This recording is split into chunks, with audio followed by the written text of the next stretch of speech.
At 11,000 feet, the air thins.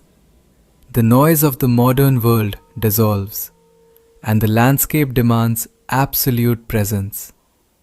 This is Ladakh, a high-altitude desert in the northernmost reaches of India, where ancient monasteries cling to barren cliffs, and time is measured by the slow shift of mountain shadows. Sandwiched between the Himalayas, the Karakoram, and the Zanskar ranges, Ladakh sits at the meeting point of three of Earth's greatest mountain systems. For millennia, it served as a crossroads of trade routes, connecting Central Asia with the Indian subcontinent across passes few dared to cross. Today, it draws a different kind of traveler, one drawn not by convenience, but by the rare feeling that altitude brings. A clarity of thought, a slowing of the body, and the unmistakable sense of having arrived somewhere that asks something of you. For generations, the Zanskar Valley remained locked behind impassable snow walls for most of the year. A place so isolated that its villages essentially ceased to exist for the outside world each winter. Today, a monumental shift in infrastructure is underway. The newly completed Nimmu-Padum-Darcha road, crossing Shinku at over 16,000 feet, establishes a critical third axis of connectivity into the region, linking isolated communities to the markets and opportunities of the wider country for the first time. But it is the journey itself that still defines this place. The road to Ladakh from the south rises through the Zojila Pass, where switchbacks cut into near vertical faces of ice and rock. Here, the traveler earns the destination. Every kilometer gained in altitude is a reminder that this is not a landscape that yields to ambition. It is one that humbles it. Following the Shinku River north brings the traveler to Turtuk, a lush oasis mere kilometers from the de facto border with Pakistan.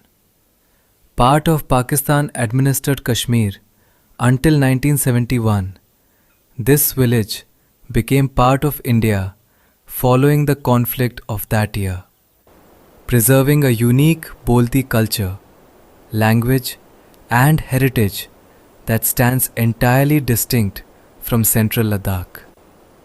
Here, apricot orchards run dense against the foot of the Karakoram mountains, a vivid contrast of green and gold against the barren grey and white of the peaks rising behind them.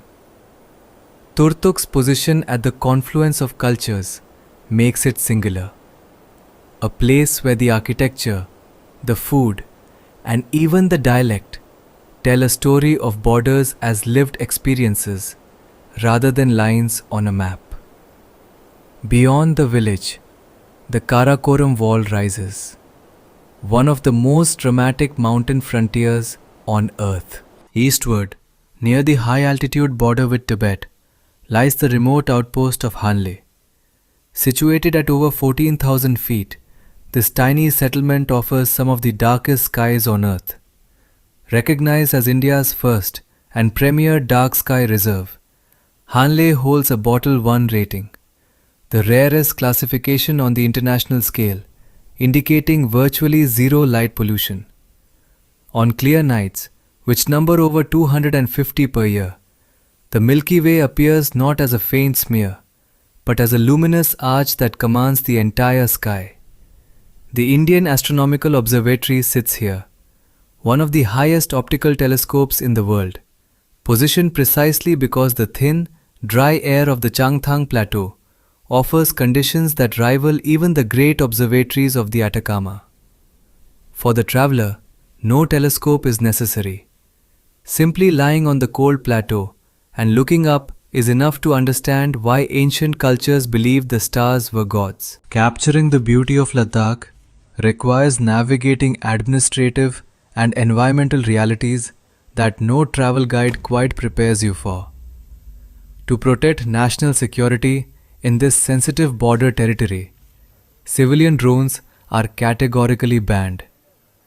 Aerial photography requires military clearance that can take months to obtain and is rarely granted to independent filmmakers. Mobile connectivity is restricted to domestic post-paid networks only. International SIM cards are entirely non-functional. For stretches of the journey, particularly beyond Leh toward the border regions, there is no signal of any kind. ATMs in Leh frequently run dry, particularly during peak season. Physical cash in Indian rupees is the ultimate tool for survival. Permits must be paid for in person. Guest houses in remote areas operate on cash only, and emergency situations in high altitude passes offer no digital solution. This is a place that rewards preparation and punishes assumption. Ladakh is not a destination to be rushed. It rewards the patient, the prepared, and the respectful. The altitude enforces its own pace.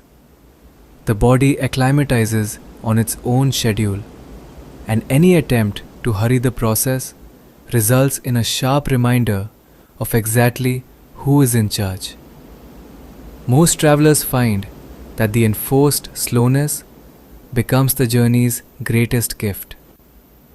In a world of instant access and frictionless travel, Ladakh asks you to earn each view, to sit with discomfort, to navigate uncertainty, to accept that the satellite signal will fail, the road will be blocked, and the guest house will have no hot water, and to find that none of this diminishes the experience in the slightest. When the camera is finally packed away, the true spirit of this high desert remains. A quiet power that stays with the traveler long after the mountains fade from view.